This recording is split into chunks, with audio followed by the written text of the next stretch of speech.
Digər ağır yol qəzası isə Lənkəranda qeydə alınıb. Hadisə nəticəsində 2 nəfər ölüb, 3 nəfər yaralanıb. Təəssüf doğurucu məqam odur ki, hadisə qurbanlarından birinin aprelin 29-da toy mərasimi olacaqdı.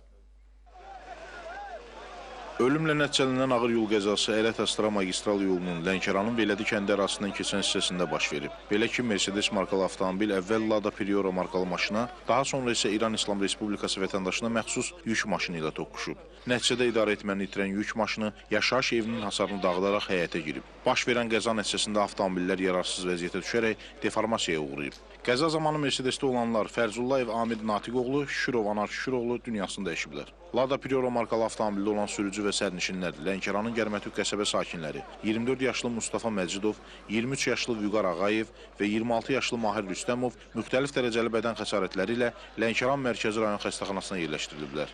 Onların vəziyyətinin orta ağır olduğu bildirilir. Deformasiyaya uğrayan avtomobildə sıxılaraq qalan meyitləri çıxarmaq üçün hadisə yerinə Fövqəladə Hallar Nazirliyinin Cənub Regional Mərkəzinin xüsusi riskli xilas etmə dəstəsi cəlb olunub. Meyitlər avtomobildən çıxarılaraq aidiyyəti üzrə təhvil veriliblər.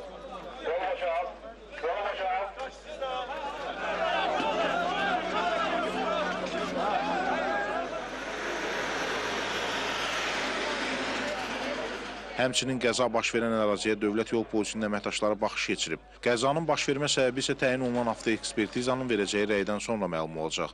Qeyd edək ki, qəza nəticəsində magistral yol bir neçə saat bağlı qalıb. Nəticədə yolda tıxac yaranıb. Faktla bağlı araşdırma aparılır. İsmail Cəfərli, Şahin Mirzəyev, Lənkəran.